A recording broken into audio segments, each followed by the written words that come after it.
దానికి మహిమ కలుగును గాక. ఆమెన్, ఆమెన్, హల్లెలూయా. పాత సంవత్సరాన్ని ముగించడానికి, కొత్తగా సంవత్సరంలోకి వెళ్ళటానికి మంచి ప్లేస్ ఏదైనా ఉందంటే అది యేసు ప్రభు ఉండే సన్నిధి. హల్లెలూయా. ఇప్పుడు అనేక మంది అనేక చోట్ల ఉంటారు. ఎక్కడ ఉంటారంటే బారుల్లో ఉంటారంట, ఇంకా మద్యం తాగుతూ ఉంటారు, ఇంకా రకరకాలైన ప్లేసుల్లో ఉంటారు.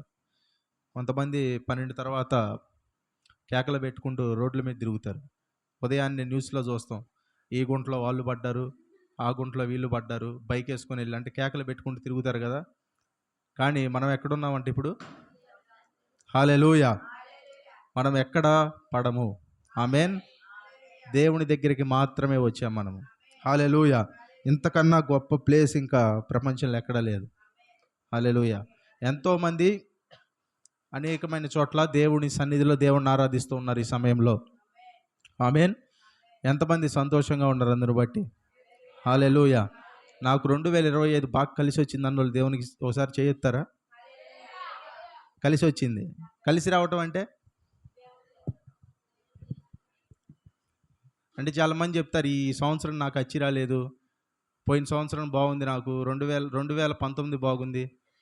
ఒక ఒక అబ్బాయి చెప్తున్నాడు, ఏం చెప్తున్నాడంటే నాకు 1999 బాగుంది అన్నాడంట. కానీ ఆ అబ్బాయి పుట్టింది 2000.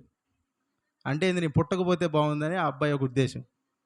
అంటే సంవత్సరం ఇది బాగుంది అది బాగుంది అంటారు, కానీ ఏ సంవత్సరం ఏది జరిగినా కానీ దేవుడు అంతా మన క్షేమం కొరకే నడిపిస్తాడు. హల్లెలూయా. మంచి రోజు చెడ్డ రోజు అనేదేమీ లేదు. మంచి సంవత్సరం చెడ్డ సంవత్సరం కూడా లేదు. హల్లెలూయా. దేవుడు భూమిని చేసినప్పుడు ఎలా చేశాడంట, ఆయన ఉన్న వచనాలన్నిట్లో ఏమంటాడు ఆయన, ఆదికాండం 1వ అధ్యాయంలో ప్రతిరోజుని మంచి అంటాడు, ఏది చెడు లేదు. ముహూర్తాలు పెట్టలేదు దేవుడు. హల్లెలూయా. మా ముహూర్తాలు మనిషి పెట్టుకుంటాడు, ఇప్పుడు ఈ సమయంలో ఇచ్చేయాలి, ఆ సమయంలో ఇచ్చేయాలని, కానీ దేవుడికి ముహూర్తం లేదు. హల్లెలూయా. శుభకార్యం చేయటానికి ముందు ఏం చేస్తారు మీరు? ఏం చేస్తారు భారతదేశంలో? ఫస్ట్ ఏం చేస్తారంట శుభకార్యం చేసేటప్పుడు? చూస్తారా చూడరా? మీరు చూస్తారా? కాదు, మామూలుగా భారతదేశంలో చూస్తారు కదా, మంచి రోజు చూసి పెట్టుకుంటారు. అంటే మంచి రోజు చూస్తున్నారంటే అర్థం ఏంటి? చెడ్డ రోజు కూడా ఉందని ఏకీభవిస్తున్నారు. కానీ మనకి చెడ్డ రోజులు, చెడ్డ నెలలు, చెడ్డ సంవత్సరాలు ఏవీ లేవు. 2026 మంచి సంవత్సరము. ఎంతమంది నమ్ముతున్నారు? 2026 మంచి సంవత్సరము. దేవుడు మనకిచ్చేవన్నీ మంచివే, చెడ్డదేది ఇవ్వడు ఆయన. హల్లెలూయా. చెడ్డదేది ఆయన ఇవ్వడు, పిచ్చివేవి ఆయన మనకి ఇవ్వడు. ఆయన ఇచ్చేవన్నీ ఎలాంటివి ఇస్తాడు? ఆయన మంచివే. కాబట్టి 2026 మంచిది అని చెప్పండి. మంచిది, మంచి సంవత్సరము. హల్లెలూయా. 2026 మంచిదన్నప్పుడు అందులో ఉన్న 365 రోజులు కూడా మంచివే. సంవత్సరంలోనే రోజులు ఉండేది, కాబట్టి ఏ రోజు చెడ్డది లేదు. హల్లెలూయా. ఏదన్నా ఒక మంచి పని చేయాలనుకుంటే అనుకున్న రోజే చేయండి. హల్లెలూయా. ఏదో ఒక రోజు ర్యాండమ్గా పెట్టుకోండి, ఇది ఈరోజు ఇది అని పెట్టుకోండి, అంతేకాని ఏది చూసుకోవాల్సిన అవసరం మనకి ఉందా? లేదు. హల్లెలూయా. చూసుకోవాల్సిన అవసరం మనకి లేనే లేదు. ఇప్పుడు ఎవరికన్నా బాగోకపోతే, ఆ ఒంట్లో అనారోగ్యంగా ఉంటే మంచి రోజులు చూసేవాళ్ళు, అరే ఈరోజు మంచి రోజు కాదంట, హాస్పిటల్కి రేపు వెళ్దాం అనుకుంటారా? సీరియస్గా ఉంటే అనుకుంటారా? సీరియస్గా చూస్తున్నారు కొంతమంది, అనుకుంటారు అట్లా. ఏం చేస్తారు బాగోనప్పుడు? అప్పటికప్పుడే అంబులెన్స్ని పిలుస్తారు, అప్పటికప్పుడే ఆటో మాట్లాడుకుంటారు, వెళ్తారు. మరి మంచి రోజు వెళ్ళొచ్చు కదా, డాక్టర్ బాగా చూస్తాడేమో కదా మంచి రోజు వెళ్తే. అంటే డాక్టర్ బాగా చూస్తాడు మంచి రోజు వెళ్తే, కానీ ఈ ఇతను ఉన్నాడు పేషెంట్ చూపించుకోవడానికి, అందుకే ఎందుకు త్వరగా తీసుకెళ్తారు. కాబట్టి ఏంటంటే దేవుడు మనకి మంచిది, శ్రేష్టమైనది ఆయన మనకి ఇస్తాడు. యాకోబు ఏమంటాడు తెలుసా? ఎవరు యాకోబు? ఎవరో తెలుసా యాకోబు? అబ్రహాం, ఇస్సాకు యాకోబా? మన ఊర్లో ఉన్న యాకోబా? ఆది కొత్త నిబంధనలో పత్రిక రాసిన యాకోబు ఒకసారి 1వ అధ్యాయం 17వ వచనం మీరు తీస్తే, ఆదికాండం అంటున్నా, యాకోబు రాసిన పత్రిక 1వ అధ్యాయం 17వ వచనము. శ్రేష్టమైన ప్రతి ఈవియు సంపూర్ణమైన ప్రతి వరమును పరసంబంధమైనదై జ్యోతిర్మయుడగు తండ్రి యొద్ద నుండి వచ్చును. హల్లెలూయా. శ్రేష్టమైన ప్రతి ఈవి, సంపూర్ణమైన ప్రతి వరము. ఇంగ్లీష్లో ఏమంటాడంటే every good and every perfect gift comes from the God who is the light. అంటే జ్యోతిర్మయుడగు, జ్యోతి అంటే ఏంటి? జ్యోతి అంటే ఏంటి? వెలుగు. జ్యోతిర్మయుడగు తండ్రి, ఫాదర్ ఆఫ్ లైట్స్, అంటే అన్ని వెలుగులకి ఆయన తండ్రి. అంటే దేవుడి దగ్గర నుంచి ఏమేమి వస్తున్నాయంట? శ్రేష్టము, సంపూర్ణము. రెండు ఒకటేనా? రెండు ఒకటి కాదు. శ్రేష్టము అంటే గుడ్ అన్నాడు, అంటే మంచిది. సంపూర్ణము అంటే మంచిదానికన్నా మంచిది. హల్లెలూయా. అంటే మంచిది ఇంగ్లీష్లో గుడ్ అంటాడు, సంపూర్ణానికి పర్ఫెక్ట్ అంటాడు. ఓకే. అంటే శ్రేష్టమైంది ఎక్కడి నుంచి వస్తుందంట? దేవుడి దగ్గర నుంచే. సంపూర్ణమైంది ఎక్కడి నుంచి వస్తుందంట? అది కూడా దేవుడి దగ్గర నుంచే. హల్లెలూయా. అంటే మీకు ఉదాహరణకు చెప్తాను చూడండి. ఈ సంవత్సరము 2026 మీకు రాబోయేవన్నీ దేవుడి దగ్గర నుంచే వస్తాయి. అవి శ్రేష్టమైనవి, సంపూర్ణమైనవి. హల్లెలూయా. ఉదాహరణకి చూస్తే ఇప్పుడు మెడిసిన్ గురించి చూద్దాం. ఇప్పుడు మంచిదేంటి చెప్పండి? ఇప్పుడు ఒక వ్యక్తికి అనారోగ్యంగా ఉంది, ఆ వ్యక్తి మందులు వేసుకోవటం మానేయాలా? యేసుప్రభుని నమ్మాడని ఏం చేయాలి చెప్పండి? వేసుకోవాలా వద్దా? వేసుకోవాలి కదా. ఇప్పుడు ఆ మందుని ఎలా తయారు చేస్తారు? మందుని ఎలా తయారు చేస్తారు? ప్రకృతిలో ఉన్న వాటిని తీసుకునే చేస్తారు కదా. ఎవరు త్వరగా తమంతట తమ కనిపెడతారు దేనిన్నా? ప్రకృతిలో ఉన్న వాటిని తీసుకొనే మందులు తయారీ చేస్తారు. మరి ఆ ప్రకృతిలో ఆ మందు తయారవటానికి గాను ఆ యొక్క రా మెటీరియల్, అంటే ఆ యొక్క చెట్లని కానీ ఆ యొక్క ఔషధాలని కానీ ఈ యొక్క మందు తయారీకి కన్నా ముందు పెట్టింది ఎవరు? ఎవరు పెట్టారు? దేవుడే. ఇప్పుడు దాన్ని తయారు చేయడం వల్ల, దాన్ని తీసుకోవటం వల్ల మన శరీరానికి ఆరోగ్యం వస్తుంది అంటే ఎక్కడి నుంచి వస్తుంది ఆరోగ్యం? ఇండైరెక్ట్గా ఎక్కడి నుంచి? ఇండైరెక్ట్గా డైరెక్ట్గానే ఎక్కడి నుంచి వస్తుంది ఆరోగ్యం? దేవుడి దగ్గర నుంచే. చూడండి, కొంతమంది ఏం చెప్తారంటే మీరు మందులు తీసుకొని రాదు, మీరు మందులు మానేయండి. ఎందుకు మానేయాలంట? యేసు ప్రభుని మీరు నమ్మారు కాబట్టి. అంటే యేసు ప్రభుని నమ్మితే మందులు మానేయాలా? అది అబద్ధపు బోధ. ఏం బోధ? అబద్ధపు బోధ. ఇప్పుడు ఒక వ్యక్తి మందు తీసుకోవచ్చు. మందు అంటే ఏ మందు? ట్యాబ్లెట్, ఇంకేదో మందు కాదు. ఒక వ్యక్తి ట్యాబ్లెట్ తీసుకుంటే అది కడుపులోకి వెళ్ళింది అనుకోండి, అది శరీరానికి పనిచేయాలంటే ఏమవ్వాలా? అరగాలగా. అది కడుపులో. ఇప్పుడు తలనొప్పికి మందు తీసుకున్నారు, ఇక్కడ వేసుకుంటే అట్లా పోయి మళ్ళీ ఇక్కడికి వచ్చిద్దా అది ట్యాబ్లెట్? ఆ శరీరం మొత్తానికి పనిచేసిద్ది. ఏదైనా మీరు ట్యాబ్లెట్ తీసుకుంటే, కాళ్ళు నొప్పికి తీసుకుంటే కాళ్ళలోకి వెళ్ళదు ట్యాబ్లెట్. కాళ్ళలోకి వెళ్ళిద్దా ట్యాబ్లెట్? వెళ్ళదు. అది అరిగి అందులో ఉన్న ఏదైతే మన శరీరానికి ఆ కాళ్ళు నొప్పి తగ్గటానికి కావాల్సిన ఔషధం ఉందో అది ఆ ఏరియాలో, అంటే శరీరం మొత్తం పనిచేసిద్ది, కానీ కాళ్ళలో నొప్పి కూడా మీరు తిన్న ప్రతిదీ. ఇప్పుడు కొంతమంది చెప్తారు ఇది తింటే గుండెకి మంచిది, క్యారెట్ తింటే రక్తం పట్టిద్ది, ఇట్లా బీట్రూట్ తింటే రక్తం అంటారు. అంటే అది తింటే దానికేనా?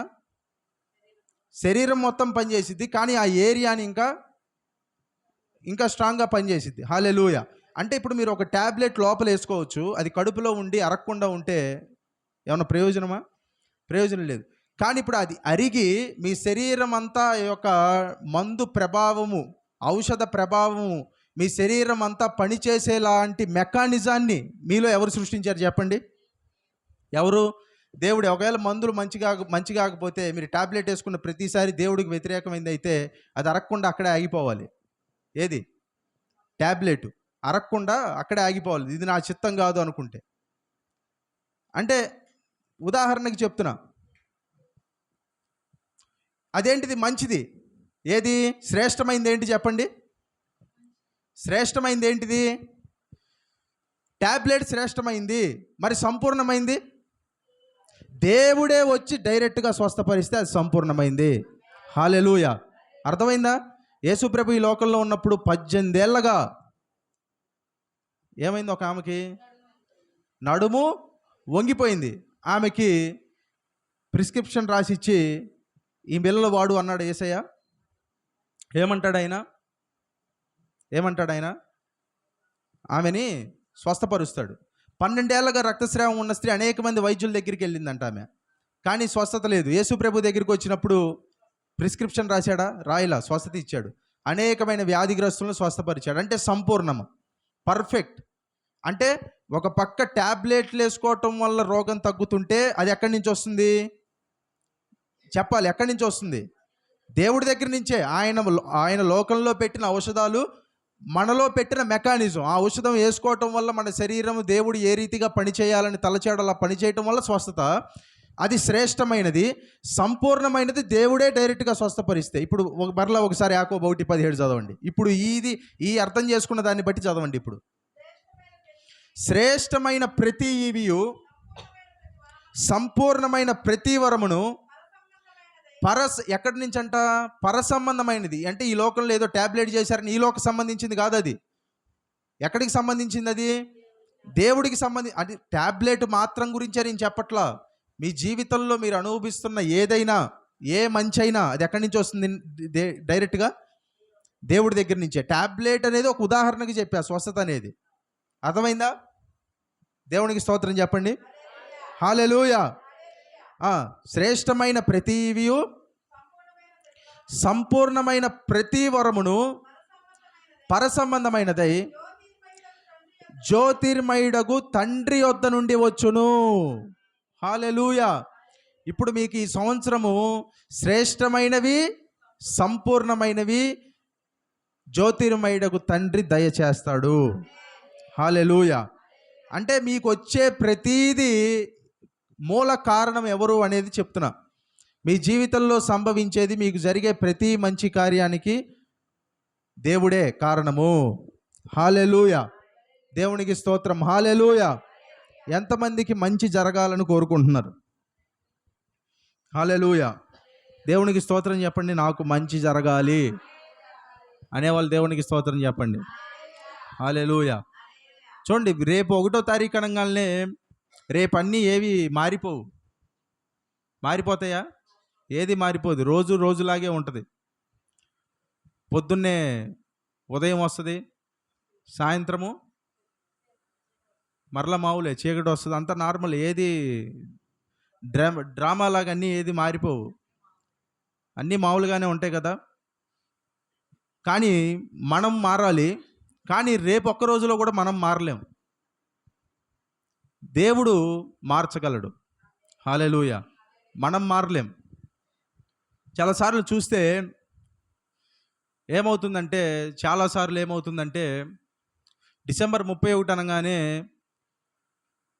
చాలా చర్చిల్లో ఏం చేస్తారు తెలుసా? గత కాలమంతా, ఈ సంవత్సరం అంతా మీరు చేసిన దేవుడికి అతిక్రమాలని మీరు ఒప్పుకోండి, విడిచిపెట్టండి, రేపొద్దున్న నుంచి మీరు పరిశుద్ధులు.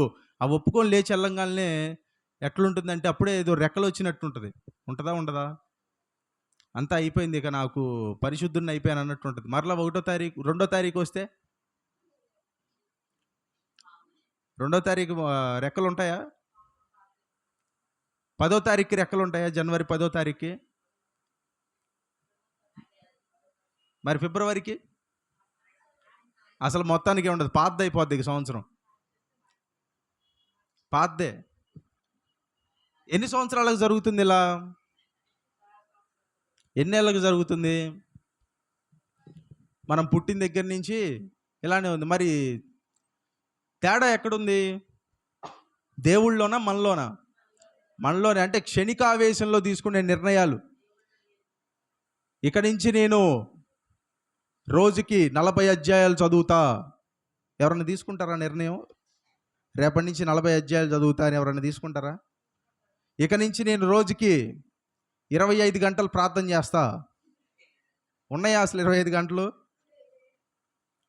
తీసుకుంటారు అంటే నిర్ణయం తీసుకుంటారు, మంచిదే, కానీ అవుతుందా? ఒక రోజు చేస్తారు, 2 రోజులు చేస్తారు, 10 నిమిషాలు చేసి ఇట్లా టైం చూస్తారు. టైం చూస్తే గంట అయినట్టు ఉంటుంది. గంట అయినట్టుండి టైం చూస్తే 10 నిమిషాలు అయ్యిద్ది.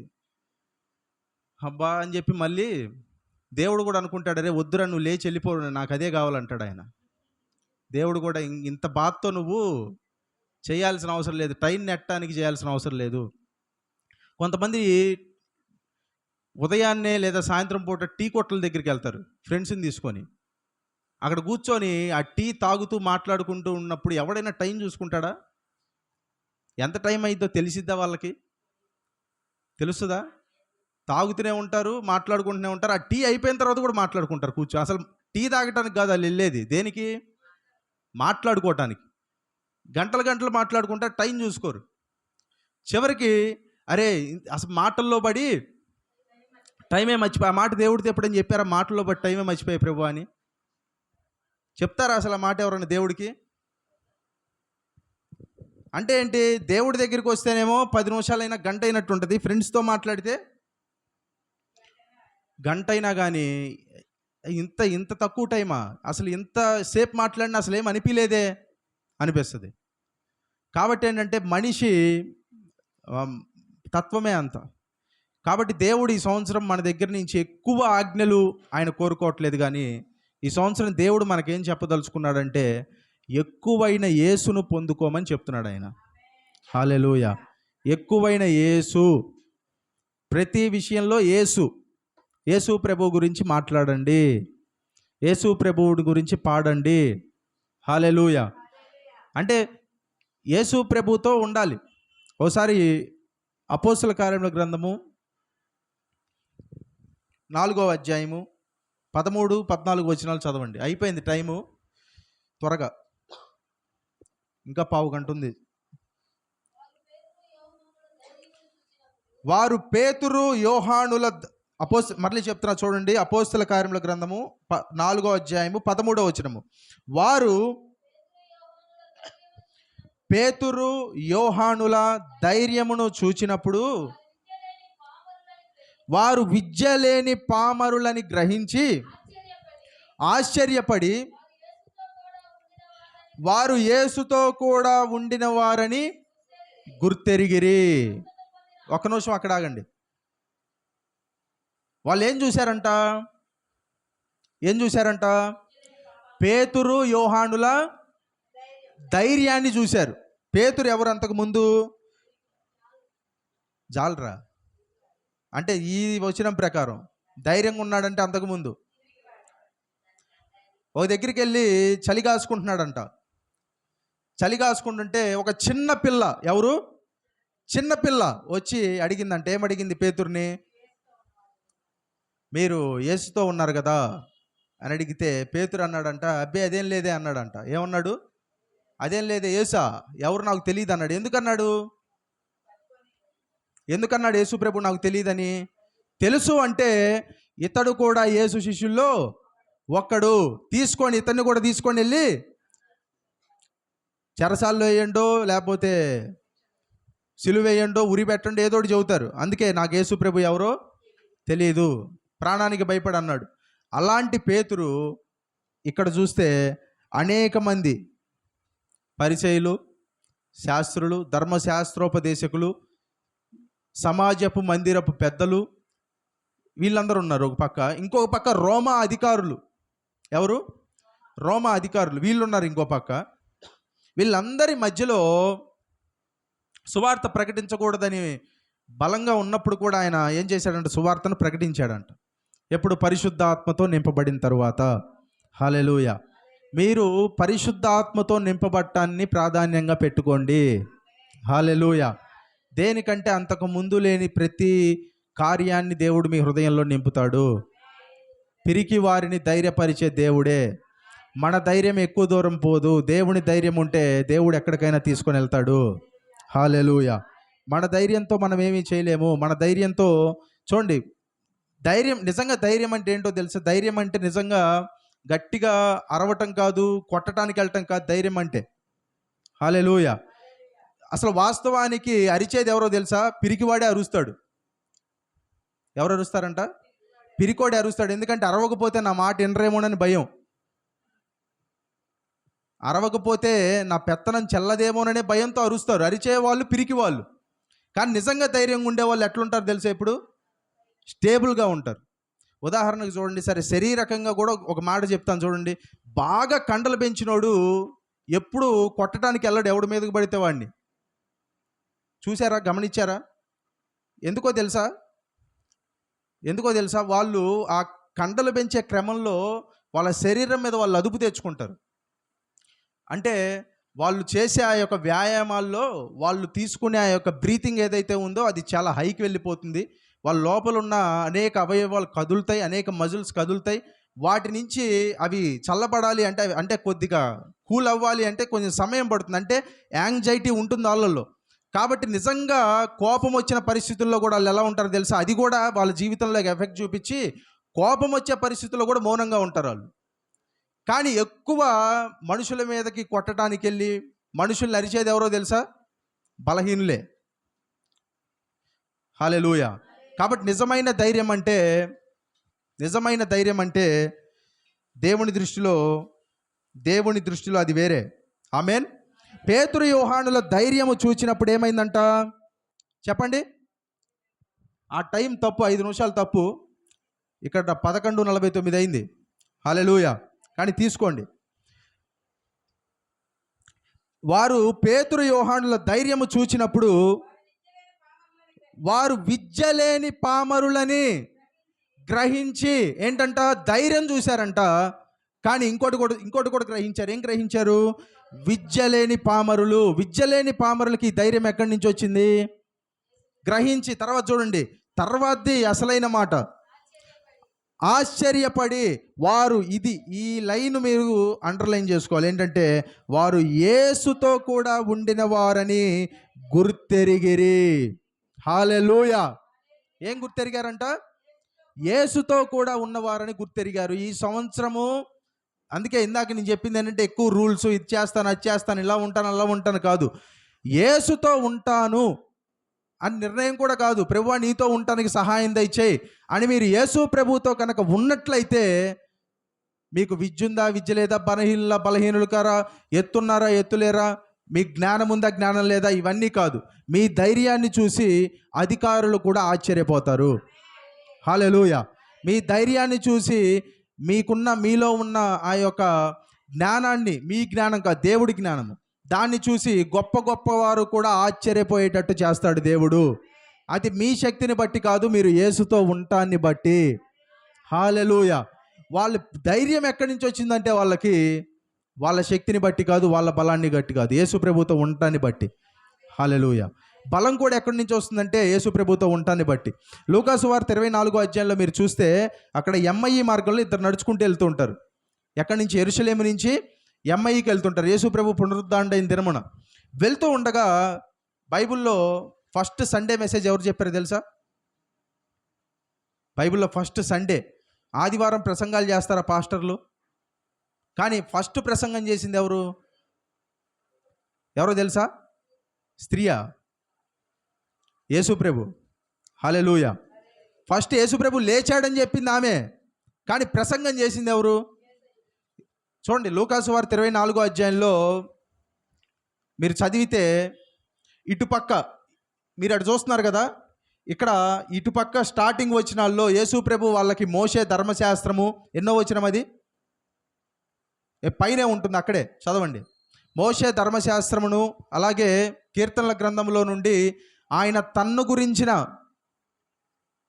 వాక్యాన్ని వాళ్ళకేం చేశాడంట?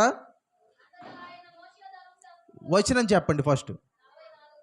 24:44 అంతటా ఆయన మోషే ధర్మశాస్త్రములోను ప్రవక్తల గ్రంథముల్లోను కీర్తనల్లోను ఏంటంటే మోషే ధర్మశాస్త్రము, ప్రవక్తల అంటే మోషే ధర్మశాస్త్రం అంటే 5 కాండాలు ఏంటివి? ఆదికాండం, నిర్గమకాండం, లేవి, సంఖ్య, ద్వితీయోపదేశకాండం. తర్వాత ప్రవక్తల గ్రంథాలు ఎన్ని ఉన్నాయి మొత్తం? ఎన్ని? టక్కుని చెబుతారా? 20, 17, 5 4 ప్రవక్తలు రాసినవి 5 ఉన్నాయి. ఏంటి? యెషయా, ఇర్మియా, యెహెజ్కేలు, అలాగే దానియేలు. అలాగే ఇర్మియా రాసిన గ్రంథం ఒకటి ఉంది. ఏంటిది?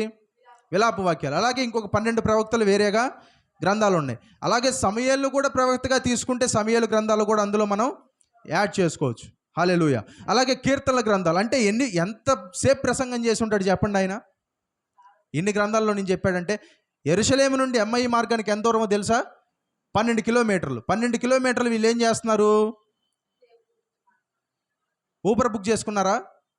ఆటో ఎక్కి వెళ్తున్నారా? షేర్ ఆటో ఎక్కారా? మరి ఏం చేస్తున్నారంటే వీళ్ళు నడుచుకుంటూ వెళ్తున్నారు. 12 కిలోమీటర్లు నడవటం అంటే ఎంతసేపు పట్టి చెప్పండి? చక్కగా 2 కిలోమీటర్లు నడుస్తాం మనం. కానీ వాళ్ళు ఎన్ని కిలోమీటర్లు నడుస్తున్నారంట?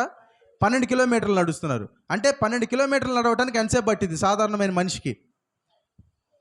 2.5 గంటలు పట్టింది. ఎన్ని గంటలు? 2.5 గంటలు 12 కిలోమీటర్లు నడవటానికి. అంటే ఎంతసేపు ప్రసంగం చేశాడు దాదాపు యేసు ప్రభు? 2 గంటల పైనే ప్రసంగం చేశాడు. హల్లెలూయా. 2 గంటల పైనే చెప్పుకుంటూ పోతే వాళ్ళు అన్నారు, ఇప్పటికే చీకటి అయిపోతుంది, నువ్వేం చేయాలి? ఇప్పుడు మా ఇంట్లో భోజనం చేయి. వాళ్ళు వెళ్ళేటప్పుడు వాళ్ళు ఎలా ఉన్నారు తెలుసా? నీరసంగా ఉన్నారు, నిస్సత్తువుగా ఉన్నారు. ఇశ్రాయేల్ని విమోచింపబోయేవాడు ఏనే అనుకున్నాము, కానీ ఆయన ఏమయ్యాడు? చనిపోయాడు. తిరిగి లేచాడు అంటున్నారు, కానీ మాకు లేచాడో లేదో నిజంగా తెలియదు అన్నట్టు మాట్లాడారు. ఇప్పుడు ఆయనతో ఉండగా ఆయన వారికి రొట్టె ఇరిచి ఇచ్చాడంట. రొట్టె ఇరిచి ఇస్తే వాళ్ళకి యేసు ప్రభు అని వాళ్ళకి అప్పటిదాకా తెలీదు. రొట్టె ఇరిచి ఇచ్చిన తర్వాత వాళ్ళు రొట్టె భుజించంగానే వాళ్ళ మనోనేత్రాలు తెరవబడి ఈయన యేసు ప్రభు అని గ్రహించారు. అంటే ఇప్పటిదాకా మనతో నడిచింది యేసయ్యా అని గ్రహించారు. గ్రహించగా నేనేమయ్యాడంట? అదృశ్యుడైపోయాడు. అదృశ్యుడైపోయిన తర్వాత వాళ్ళు ఏం చేశారో తెలుసా? అయిపోయింది. అదృశ్యుడైన తర్వాత వాళ్ళు ఏం చేశారో తెలుసా? తిరిగి లేచి అక్కడి నుంచి మరలా ఎంఐ నుంచి మరలా ఎక్కడికి వెళ్ళారు? యెరూషలేముకి వెళ్ళారు. ఎన్ని కిలోమీటర్లు వెళ్ళారు? మళ్ళీ 12 కిలోమీటర్లు వెళ్ళారు. ఏ సమయంలో వెళ్ళి ఉంటారు? రాత్రి 8ంటికి వెళ్ళి ఉంటారు, మొదలు పెట్టుంటారు చరిత్ర ప్రకారం. అంటే ఆల్రెడీ ఉదయం 12 కిలోమీటర్లు నడిచినోడు రాత్రి మరలా 12 కిలోమీటర్లు 8 గంటల సమయంలో నడవగలడా? నడవలేడు. కానీ వాళ్ళు నడిచారు. అంటే దానికి అర్థం ఏంటి? వాళ్ళకి బలం వచ్చింది. ఎందుకు వచ్చింది? యేసు ప్రభుతో ఉండటం వల్ల వచ్చింది. యేసు ప్రభుతో ఉంటే మీరు ధైర్యంగా ఉంటారు. యేసు ప్రభుతో ఉంటే మీకు బలం వస్తుంది. యేసు ప్రభుతో ఉంటే మీకు శ్రేష్టమైన ప్రతివి, సంపూర్ణమైన ప్రతి వరాన్ని దేవుడు దయచేస్తాడు ఈ సంవత్సరము. హల్లెలూయా. అందరూ లేచి